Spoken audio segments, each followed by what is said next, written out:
Salut mes embryons de l'horreur, j'espère que vous allez bien. Moi je vais très bien. Ça fait longtemps qu'on ne s'est pas vu, qu'on ne s'est pas entendu. Je vous avoue que mon premier échantillon, c'était un test pour moi-même, car j'étais quelqu'un qui avait l'habitude de raconter des histoires à mes amis, etc. Et beaucoup m'ont poussé à vouloir faire une chaîne et j'ai vu que en fait le montage, ce n'était pas exactement la même chose que quand je raconte sur une table ou quand voilà. Donc j'espère que cette fois-ci je vais réussir le test. Je vous souhaite à tous et à toutes un excellent visionnage. On se dit à tout à l'heure. Ce que je vais vous raconter, personne n'oserait y croire. Un homme épuisé entre dans une petite mosquée tard dans la nuit à Moroni. Ses yeux cernés, ses mains tremblent face à l'imam et il raconte. Depuis plusieurs nuits, je n'arrive plus à dormir. Chaque fois que j'éteins la lumière, j'entends des pas dans ma maison, mais je vis seule. Des ombres passent devant mon miroir et parfois, une voix m'appelle par mon prénom.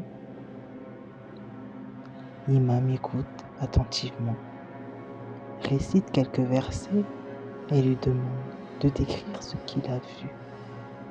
L'homme hésite, puis ajoute.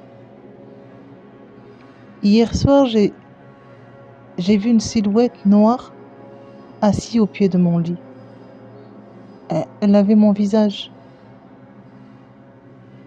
À ce moment-là, une coupure plonge la mosquée dans l'obscurité.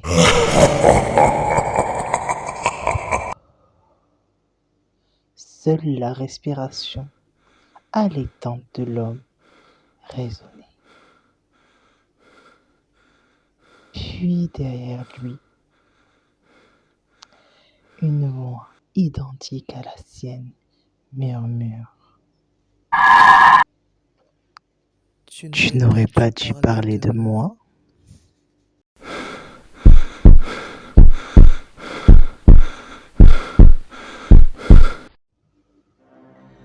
Après la coupure, dans la mosquée, la lumière revient. Mais l'homme n'est plus seul. Derrière lui, l'imam aperçoit une silhouette sombre qui imite chacun de ses gestes. L'imam comprend. Ce n'est pas simplement un cauchemar, mais une entité qui s'est liée à lui.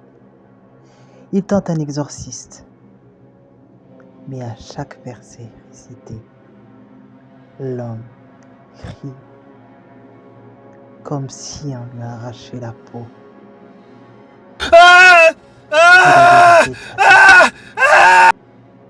L'homme avoua qu'il avait déjà consulté un sorcier des années plus tôt pour se protéger d'un ennemi. Il accepta un pacte et maintenant le djinn réclamait son dû. Dans un murmure glaçant, la silhouette noire chuchote à l'imam. Tu ne pourras pas le sauver, il m'a choisi.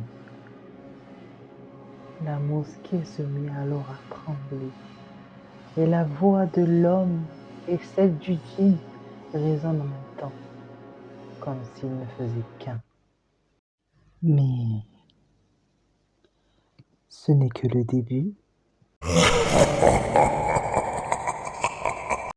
Si vous avez aimé cette vidéo, je vous invite à appuyer sur le pouce qui est juste en bas de la vidéo et à vous abonner. Si vous voulez la suite, vous savez quoi faire et surtout, ne vous retournez pas.